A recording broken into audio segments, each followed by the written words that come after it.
بسم اللہ الرحمن الرحیم۔ تمام حمد و ثنا ہمارے کریم رب کے لیے اور کروڑ درود و سلام ہمارے مصطفیٰ کریم صلی اللہ علیہ وسلم اور ان کے آل پاک کے لیے۔ میری تمام بہنوں کو السلام علیکم ورحمۃ اللہ وبرکاتہ۔ میرے ساتھ مل کے درود پاک پڑھی۔ مولایا صلی وسلم دائما ابدا علی حبیبک خیر الخلق کلہم۔ آج میں آپ کو ایک فرضی کہانی سناؤں گی اور آپ نے خود بھی اس پہ غور کرنا ہے اور اینڈ تک آپ نے سننی ہے اور اپنے بچوں کو لازمی سنانی ہے، چاہے بائی پارٹ سنائیں چاہے لگاتار سنائیں۔ یہ فرضی کہانی آپ نے موسٹلی پڑھی ہوگی، سنی ہوگی، لیکن اس کا اینڈ اس سے تھوڑا چینج ہوگا۔ ایک ملک کا دستور تھا کہ ایک خاص ڈیٹ انہوں نے رکھی ہوئی تھی، جیسے یعنی نیا سال شروع ہوتا ہے تو جو بھی اس کنٹری کے اندر قدم رکھتا تھا اس کو پکڑ کے بادشاہ بنا دیا جاتا تھا،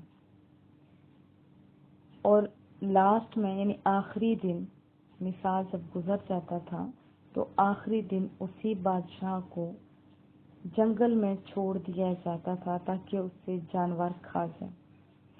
ایک دفعہ ایک سمجھدار انسان آیا، اس کو پکڑا گیا، اسے بتایا گیا کہ ہمارا یہ رول ہے۔ وہ بادشاہ سمجھدار اور بڑا دور اندیش تھا۔ اس نے کہا پہلے مجھے وہ جگہ دکھائی جائے جہاں پہ بادشاہ کا آخری دنوں کا سٹے ہوتا ہے۔ اس کو دکھایا جاتا ہے ویران جنگل ہوتا ہے جہاں پہ جانور اس سے آ کے کھا جاتے ہیں، اور وہ بے یاروں میں مددگار بادشاہ جہاں پہ چھوڑ دیا جاتا تھا۔ اب وہ بادشاہ بنتا ہے، اسے تعجب بھی ہوتا ہے کہ پہلے دن ہی بادشاہ بنا دیا گیا، اور وہ وہاں جا کے بادشاہی میں گم نہیں ہو جاتا، اپنی جو عیش و آرام ہے اس میں گم نہیں ہو جاتا، بلکہ ابتدائی دنوں میں ہی یہ کام کرتا ہے۔ کہتا ہے اپنے ورکرز کو، کیونکہ وہ آرڈر دینے والا ہوتا ہے اور سارے اس کے ماننے والے ہوتے ہیں، تو اس نے کہا کہ فلاں جگہ یعنی جہاں پہ اس بادشاہ کا آخری ٹائم رہنا تھا اس جگہ کے گندگی کو صاف کروایا جاتا ہے، جڑی بوٹیاں درخت کٹوا کے وہاں پہ بہترین محل تعمیر کیا جاتا ہے، اور بہترین پھل آور درخت اور خوبصورت چھاؤں دینے والے بڑے بڑے درخت لگوا دیے جاتے ہیں، باغ ہوتا ہے، آبشاریں ہوتی ہیں، اور بہت اچھا وہاں پہ انتظام کر دیا جاتا ہے۔ اور ایسے ہی جیسے پہلے لوگوں کا سال گزرا، اس کا بھی سال تو گزر گیا۔ آخری دن آیا تو اس نے بولا سارے لوگوں کو کہ مجھے اب وہاں چھوڑایا جائے جہاں پہ دوسرے بادشاہوں کو چھوڑا جاتا تھا۔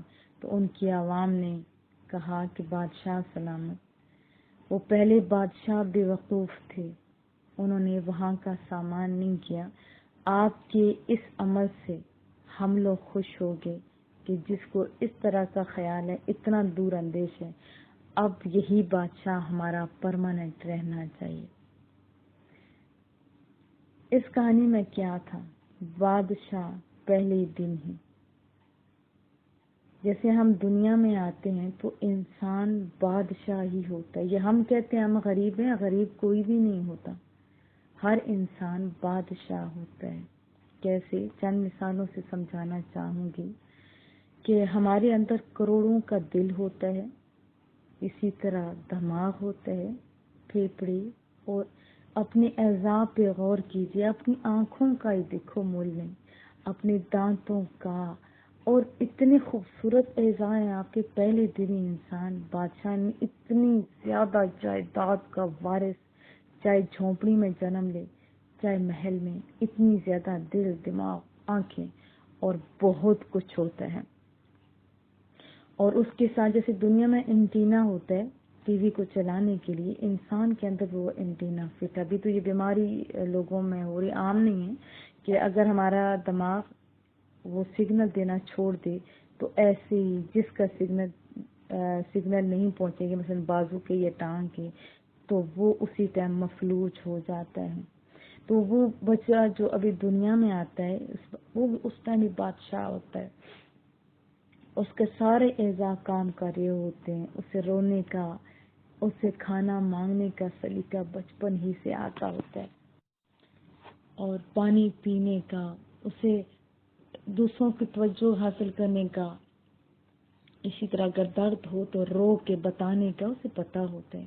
پھر جیسے جیسے بڑا ہوتا جاتا ہے، اور اللہ کا یہ بڑا احسان ہوتا ہے کہ بادشاہ چھوٹا سا بچہ ہوتا ہے، وہ کیسے بادشاہ ہوتا ہے کہ اس کی پوٹی بھی اس کی ماں ہوتی ہے تو پہلے اس سے پیار کرتی ہے۔ اللہ نے اس میں بو بھی نہیں اتنی خاص رکھی ہوتی، اس کا پاخانہ، اس کا پیشاب چھوٹا، اور نہلانا دلانا، ساری دنیا اس کی نوکر ہوتی ہے، اور وہ بادشاہوں کی طرح زندگی بسر کر رہا ہوتا ہے۔ اسی طرح جیسے بڑا ہوتا ہے تو ہماری بادشاہی بھی بڑھتی جاتی ہے۔ دیکھو جب انسان بڑا ہوتا جاتا ہے تو اللہ نے اسے بہت سارے نوکر دیے ہوتے ہیں۔ ہمارے آنکھیں ہمیں پوری دنیا دکھا سکتی ہے، ہمارے پاؤں ہیں، ہم سارا دن چلتے رہیں، ہمارے بازو ہیں، سارا دن اس کے کام کرتے رہیں، تھکاوٹ ہوگی تو کیا ہوگا، رات کو سوئیں گے صبح ہم فریش اٹھ جاتے ہیں۔ اپنے ہاتھ کی ابتدا کیجیے دیکھنے میں کہ ہمارے ہاتھ ہمارے کتنی بہترین نوکر ہیں۔ اگر ہم کروڑوں کے کسی کو دے کے نوکر رکھتے ہیں، پہلے تو ہم نوکروں کو دیتے ہی اتنا کچھ نہیں، لیکن اگر دیتے ہیں ایسا جو سلیقے والا نوکر ہوتا ہے ہمارا، اور وہ جانتا بوجھتا بہت کچھ ہوتا ہے، تو وہ بھی کیا ہے کہ ہمیں کیا بار بار پاخانہ لینے کے لیے جا سکتا ہے، اور خوش دلی کی ساتھ جیسے ہم جاتے ہیں، اور پھر وہاں پہ صفائی کتنی اچھی ہم لوگ خود کرتے ہیں، کیا کوئی دوسرا نوکر کرتا ہے؟ نہیں۔ اسی طرح کھانے پینے کے بارے ہے تو کھانا اپنی مرضی سے، ٹھنڈا ہے تو ہمیں پتہ ہے کہ ہم نے یہ ڈالنا ہے، گرم ہے تو ہم نے کس طرح اپنا بچاؤ کرنا ہے۔ پانی کو مکس کرتے وہ بھی، میں پانی پیتی ہوں تب بھی ہوتے ہیں مولا کریمہ شکر ہے میں اپنے ہاتھوں سے پانی پیتی ہوں۔ اگر میں کسی اور کو کہتی تو کبھی وہ مجھے بہت تیز ٹھنڈا ڈال دیتا، کبھی گرم ڈال دیتا، میں کہتی مکس کرو، مجھے اس کی طلب ہے تو نہیں، ہماری مرضی ہوتی ہے تو ہم ایسا کرتے ہیں، جو کھانا چاہتے ہیں وہاں پہ ہمارا ہاتھ پہنچ جاتے ہیں۔ اور دیکھو ہمارے جسم میں کہاں کسی بھی جگہ بھی خارش ہو، ہم اپنے ہاتھ سے سارا دن کر سکتے۔ جن کے ہاتھ خراب ہو جاتے ہیں ان سے پوچھیں کہ ان کو یہ بھی بہت بڑی نعمت لگتی ہے۔ تو اللہ نے ہمیں اتنے نوکر دیے ہیں، اور پھر کروڑوں کے مالک ہیں، میں نے پہلے آپ کو بتایا، دل، دماغ اور پتہ نہیں کتنی چیزیں، اور جو ہماری مشینری اتنی پیاری ہے، میدے والی، میدا خراب جن کا ہوتا ہے ان سے پوچھیں۔ ہم لوگ جو کچھ کھاتے ہیں، گوشت کھاتے ہیں، اندر ہی گرینڈ ہو رہا ہوتا ہے، لیکن ہماری نیند تک ڈسٹرب نہیں ہوتی، ہم بادشاہ ہوتے ہیں۔ لیکن اس کا بتا نا پہلے دن ہی بادشاہ ہوتے تو ہم بھی بادشاہ ہوتے ہیں پہلے دن اور آخری دن تک۔ یہ تو ہماری بد نصیبی ہے کہ ہم اللہ کی نعمتوں کی بجائے دوسروں کی جو دی ہوئی نعمتیں اس پر دھیان دیتے ہیں اور ناشکری کر رہے ہوتے ہیں۔ امیر غریب یا کسی کے پاس زیادہ تھوڑا ہونا یہ بندے کی اپنی لت ہوتی ہے، لیکن ہم ذاتی طور پہ پہلے دن ہی سے بادشاہ ہوتے ہیں۔ ہمارے پاس کروڑوں کی جائیداد ہوتی ہے، دل و دماغ، آنکھیں ایسا کی صورت میں۔ تو اگر ہم لوگ اس چکر میں بچ جاتے ہیں وہ اسی بیوقوف بادشاہ کی طرح کہ جو زندگی اس سے ملی ہوئی ہوتی ہے، اور ہمیں پتہ ہے کہ اس زندگی کے بعد ایک اور دوسری زندگی یعنی قبر ہے، اگر ہم لوگ اس قبر کو بھول جاتے ہیں اور اسی دنیا میں ہم لوگ لگ جاتے ہیں، اپنی آسائشوں کی طرف دھیان دیتے ہوتے ہیں، اور پھر ہم لوگ ان آسائشوں کو پانے کے لیے جرائم بھی کرتے ہیں، جھوٹ بولا جاتا ہے، پھر کسی کے عزتوں کو لوٹا جاتا ہے، اپنے گھروں کو ذلیل کیا جاتا ہے، اور پتہ نہیں کیا کس کس کا حق مارا جاتا ہے، اور دولت جمع ہوتی ہے۔ یہ گھر تو بن جاتے ہیں، لیکن جیسے ہی آنکھ بند ہوتی ہے تو اس دنیا کے گھر سے ہم تو کفن کا ٹکڑا لے کے جاتے ہیں، اس کے علاوہ کیا ہوتا ہے؟ سارے دفنا کے چلے جاتے ہیں، پاس ہمارے کیا رہ جاتے ہیں؟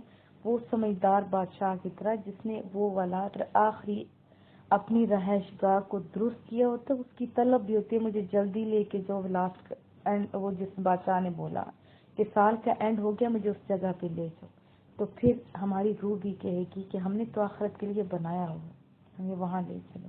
لیکن اگر دنیا کے لیے بنایا ہوگا تو کیا ہوگا؟ ہمیں دونوں طرفوں سے ذلت ہی ملتی ہے، اور اگر ہم نے اس گھر کا خیال کیا ہوگا تو دنیا بھی ہماری سنور جاتی ہے اور آخرت بھی ہماری سنور جاتی ہے۔ خود بھی اور اپنے بچوں کو بھی دھیان دلوائیں کہ اپنی قبر سے جو ہے اس کو سدھارنے کی کوشش کریں۔ دیکھو ہم مائیں ہیں، اس میں میجورٹی تو ماؤں کی ہے۔ ہمارے بچے کا ہاتھ جلے تو ہم کہتے ہیں ہائے میں مر جاؤں لیکن میرے بچے کو کچھ نہ ہو، لیکن ہم اس کی اس آخری گھر کے لیے کیا تیاری کروا رہے. دنیا کے لیے تو سویرے 6 بجے 4 بجے 5 بجے ادھر باہر بسیں آئی ہوئی ہوتی ہیں جو بچے لے کے جاتی ہیں. سویرے اٹھا کے نہیں میرے بچے پڑھنے جانا، اچھا سکول ہم ڈالتے ہیں ان کو بکس اور کیا کیا ان کی بڑی بڑی فیسیں پوری کرنے کے لیے. ہم لوگ کتنی جدوجہد کر رہے ہوتے ہیں، اور دین کا جب معاملہ آتا ہے تو ہم فری والا سسٹم شروع کرتے ہیں اور اپنے بچوں کو، اور زیادہ تر جو ہمارے کون ذہن بچے ہوتے ہیں، ابھی تو ماشاءاللہ ٹرینڈ کافی چینج ہو گیا، ان کو مدارس میں ڈالا جاتا ہے. دیکھو یہ ہم نے اپنے بچوں سے اگر ہمیں سچی محبت ہے اور ہمیں اگر پرماننٹ سکھ چاہیے تو دنیا بناتے بناتے اپنی آخرت بھی ساتھ بنانے کی ٹرائی کرے. یہ نہ ہو کہ دنیا بناتے بناتے اپنی آخری آرام گاہ کو خراب کر دو. ہے تو یہ فرضی کہانی، لیکن اس میں بہت بڑی بات ہے. اپنے بچوں کو بائی پاس سنائیے یا جیسے آپ کو مرضی ہے، اور میرے بچے سونے سے پہلے اپنا محاسبہ ضرور کریں کہ آج دن میں ہم نے کون سی نیکیاں کی اور کون سی کمیاں رہ گئی.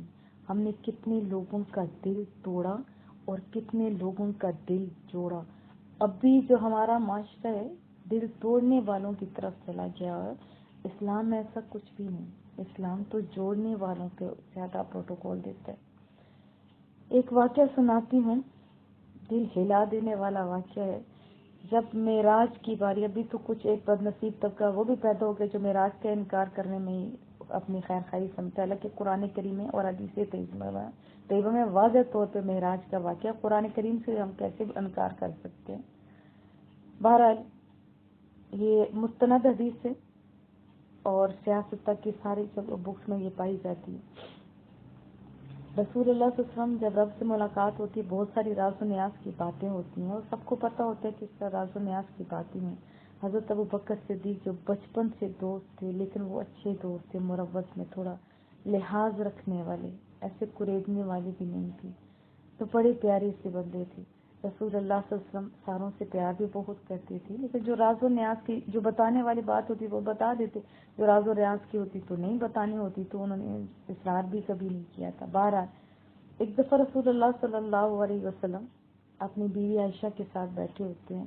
حضرت عائشہ ویسے بھی رسول اللہ کو بہت پیاری تھی، تو بہت ہی محبت، درجۂ رحمت آپ سمجھے جوش پہ تھا. تو فرماتے ہیں عائشہ آج جو مانگنا ہے مانگ لو، جو مانگے گی تجھے ملے گا. رسول اللہ تو سچ بولنے والے تھے، صادق اور امین تھے. حضرت عائشہ ہماری طرح نہیں تھی کہ یہ مانگ لو تو وہ مانگ لو. انہوں نے سوچا آج درجۂ رحمت جوش پہ ہے تو کچھ بڑی چیز مانگنی چاہیے. تو عرض کرتی ہیں یا رسول اللہ کیا میں اپنے والد محترم سے مشورہ کروں؟ رسول اللہ صلی اللہ علیہ وسلم فرماتے ہیں ہاں عائشہ تمہاری مرضی، ضرور کرو. وہ اپنے والد محترم کے پاس جاتے ہیں. وہ والد محترم بھی ہماری طرح نہیں تھے، وہ گھریلو لوگ تھے. انہوں نے پوچھا، بتایا اپنی بیٹی کو کہ میری بیٹی آج جا کے رسول اللہ سے یہ پوچھنا کہ معراج والی رات جو آپ کی اور اللہ کے درمیان باتیں ہوئی تھیں ان میں سے ایک بات ہمیں بتا دو. اب دیکھیے کتنا گریٹ بات ہے، وہ ایک بات بتا دیں. رسول اللہ صلی اللہ علیہ وسلم کے پاس تھوڑی تھوڑی آتی ہیں عائشہ، تو جب یہ سوال کرتے ہیں تو رسول اللہ صلی اللہ علیہ وسلم مسکرانے لگے. میں کہ یہ میرا یار ہی ایسے سوال کر سکتا ہے. ویسے تو یہ راز کی بات تھی، لیکن رسول اللہ صادق امین بھی تھے اور ہم تک یہ بات بھی پہنچنی تھی.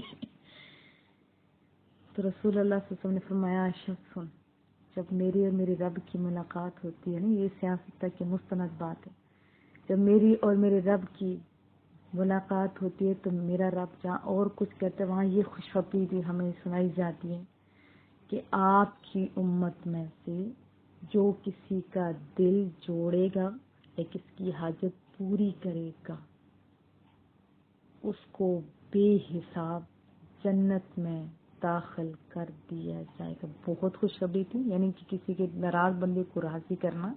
ٹوٹا ہوا دل، اس میں ٹوٹے ہوئے میں بہت کچھ آ جاتا ہے. کسی کی حاجت ہو، یعنی ٹوٹے ہوئے دل جوڑنا، کسی کی حاجت ہو پوری نہ ہو رہی، کسی ضرورت مند کے ہم لوگ اس کی ضرورت پوری کر دیتے ہیں، یا کوئی بھی ایسا کام. اور میں ضرورت سے ایک اور بھی حدیث پاک پہ یاد آگے ضمن سنا دوں. رسول اللہ صلی اللہ علیہ وسلم نے فرمایا کہ کسی بندے کی حاجت کو پورا کرنا مجھے مسجد نبوی، جس کا اتنا زیادہ ثواب ہے، مسجد نبوی میں بیٹھ کر 10